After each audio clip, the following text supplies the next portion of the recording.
இப்போ நம்ம பர்சன்டேஜ் சம்லேருந்து ஒரு சம் தான் பார்க்க போகிறோம்.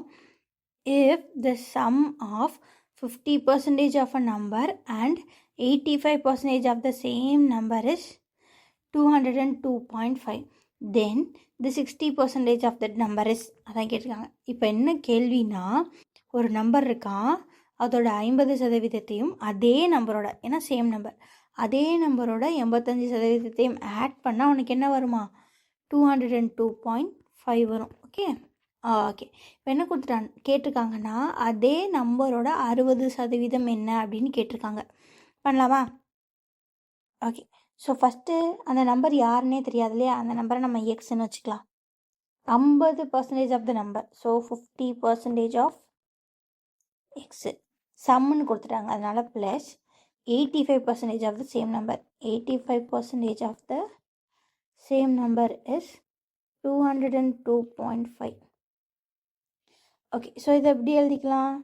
50x by 100 plus 85x by 100 which is equals 202.5. ஓகேவா?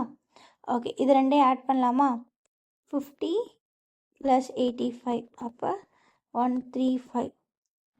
135 by 100 x equals 202.5. இப்போ கடற்கடனை கேன்சல் பண்ணலாமா? 5ஆல் கேன்சல் பண்ணால் 20. அகெயின் 5ஆல் கேன்சல் பண்ணால் 1 5 5 sorry 2 5s are 10, 7 5s are 35. Okay, so இப்போ இது ரெண்டையும் 3ஆல் கேன்சல் பண்ணலாம். 9 6 3s are 18, reminder 2, 7 3s are 21, 5 3s are 15. Again 6ஆல் கேன்சல் பண்ணலாமா? 1 6 is 6, 7 6 are 63, so remaining 4, so 9 5s are 45. Okay okay. So அப்போ எக்ஸாம் மட்டும் வச்சுட்டு இப்படியே போட்டோன்னா 7.5 இன்ட்டு இந்த 20 வந்து அந்த பக்கம் போயிடும், டினாமினேட்டில் இருக்கிறதுனால மல்டிப்ளிகேஷனில் போயிடும். ஸோ 7.5 இன்ட்டு 2ன்னு போட்டோன்னா 15, அதாவது 10, ரிமைண்டர் 1 14, 15.0 வரும். ஓகே, ஸோ இப்போ 15, so it will be 15 into இங்கே ஒரு 0 இருக்குது, ஸோ 20. ஸோ அப்போ எக்ஸ் என்ன, அந்த நம்பர் என்ன? 150. இப்போது நமக்கு அதோட முடியல, அந்த நம்பரில் 60% கேட்டிருக்காங்க. ஸோ 150 இன்ட்டு 60 by 100, 0 0 கேன்சல் ஆகிடும், 0 0 கேன்சல் ஆகிடும்.